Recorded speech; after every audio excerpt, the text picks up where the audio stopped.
అబ్బో ఇక్కడ కేజీ చీరలు కొంటే అర కేజీ చీరలు ఫ్రీ అంట. మంగళ్య షాపింగ్ మాల్ కేజీల్లో సేల్ టన్నుల్లో ఆనందం. ఈ ఏదైతే సాఫ్ట్వేర్ ఉద్యోగాల గురించి ఇటీవల మరి ఈ ధర్నాలన్నీ కూడా జరుగుతున్నాయి. సో ప్రస్తుతం సాఫ్ట్వేర్ కి సంబంధించి అసలు న్యాయం అనేది అంటే సాఫ్ట్వేర్ కి ఒక వ్యవస్థ అనేది లేదు. సో దాని దిశగా నేను పోరాడుతున్నా అంటుంటూ మరి కెవిన్ సో ఏం చెప్పదలుచుకోరు? నమస్తే అండి, నా పేరు కెవిన్. నేను యాక్చువల్గా ఎక్స్ టెక్ మహీంద్రా ఎంప్లాయీని.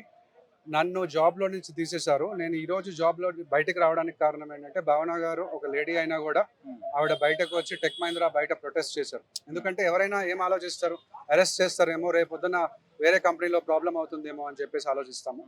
అలాగే నేను కూడా ఆలోచించాను, నెక్స్ట్ కంపెనీలో ప్రాబ్లం అవుతుందని చెప్పేసి. సో అందుకని రాలేదు. కానీ ఆవిడ చాలా అందరికీ ఇన్స్పిరేషన్. ఆవిడ బయటకు రావడం వల్ల నేను నాలాగా చాలా మంది కూడా బయటకు వచ్చాము.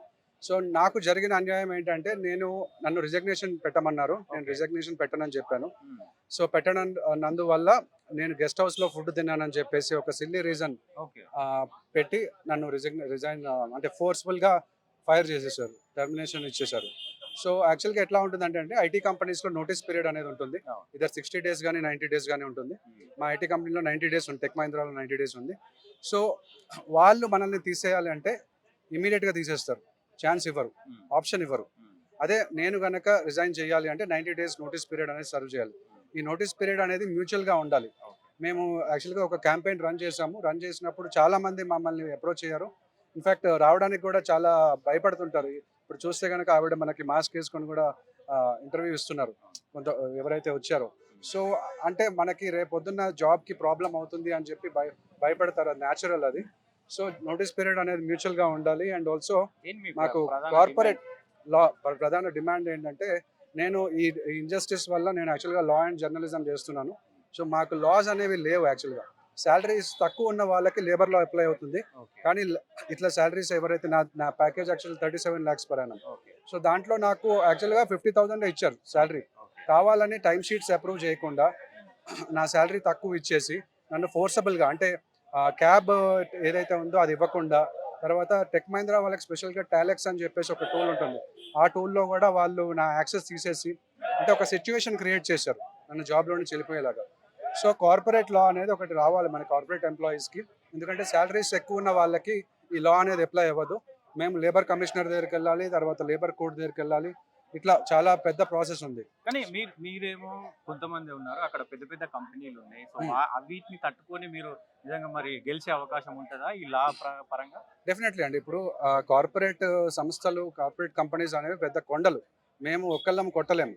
సో ఫస్ట్ భావన గారు వచ్చారు, తర్వాత నేను జాయిన్ అయ్యాను, తర్వాత హరీష్ గారు జాయిన్ అయ్యారు, తర్వాత మెరుగు శ్రీధర్ గారు వరకల్ నుంచి ఆయన.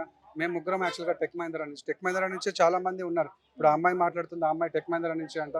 సో టెక్ మహీంద్రా అంటే ఆనంద్ మహీంద్రా గారు మంచి ఆయన మంచి ఉద్దేశంతో కంపెనీ స్టార్ట్ చేశారు. కాకపోతే మేనేజ్మెంట్ లో కొన్ని ప్రాబ్లమ్స్ ఉండొచ్చు.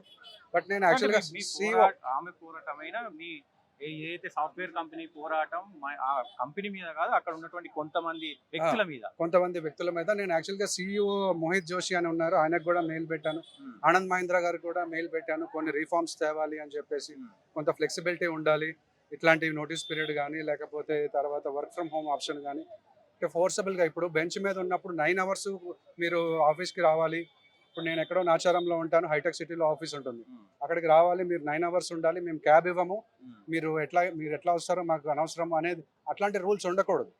సో కార్పొరేట్ కంపెనీస్ ఎట్లా ఉండాలంటే, ఇప్పుడు ఇంతకు ముందు కార్పొరేట్ కంపెనీస్ లేనప్పుడు చాలా దారుణంగా ఉండేది.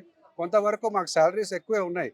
కాకపోతే ఇప్పుడు మమ్మల్ని జాబ్లో సడన్గా తీసేయడం వల్ల మాకు చాలా లోన్స్ ఉంటాయి. కార్ లోన్స్ ఉండొచ్చు, హౌస్ లోన్స్ ఉండొచ్చు, పర్సనల్ లోన్స్ ఉండొచ్చు, క్రెడిట్ కార్డ్స్ ఉండొచ్చు. ఇవన్నీ కట్టడానికి చాలా ఇబ్బంది అవుతుంది. యాక్చువల్గా బ్యాంక్ రికవరీ ఏజెంట్స్ మా ఇంటికి మేము వస్తున్నారు ఇప్పుడు, మేము కట్టలేని పరిస్థితులు ఉండడం వల్ల. సో ఇప్పుడు నా డిమాండ్ ఏంటంటే, నా జాబ్ అనేది నాకు బ్యాక్గా రావాలి, క్లీన్ ఎగ్జిట్ అనేది ఉండాలి. సో నాకు ఛాన్స్ ఇచ్చి మీరు ఉంటామనుకుంటున్నారా లేకపోతే వదిలేద్దాం అనుకుంటున్నారా అనేది ఆ ఛాన్స్ ఇవ్వాలి.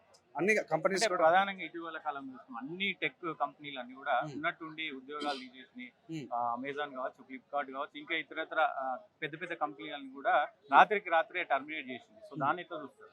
అదేనండి, ఆర్టిఫిషియల్ ఇంటెలిజెన్స్ ఇప్పుడు వచ్చింది. ఆర్టిఫిషియల్ ఇంటెలిజెన్స్ టూల్ అనేది మనం నేర్చుకోవాలి. అంటే మాన్యువల్గా చేసే వర్క్ని ఫాస్ట్గా చేయడం ఎలా అనేది ఆర్టిఫిషియల్ ఇంటెలిజెన్స్ ద్వారా చేయాలి. కాకపోతే సడన్గా తీయడం వల్ల ఏమవుతుందంటే ప్రాబ్లము, రేపు పొద్దున్న వాళ్ళు వేరే కంపెనీకి వెళ్ళినప్పుడు మిమ్మల్ని ఎందుకు తీశారు అని అడుగుతారు. పర్ఫార్మెన్స్ ఇష్యూ అని తీశారంటే వేరే వాళ్ళు ఇవ్వరు మళ్ళీ జాబ్. సో అందుకని తీసేటప్పుడు కొంచెం వాళ్ళకి లీనియన్స్ ఇచ్చి కొంతవరకు మీరు నోటీస్ పీరియడ్ సర్వ్ చేసి మీరు వెతుక్కోండి, లోపల వెతుక్కోండి అని చెప్పి.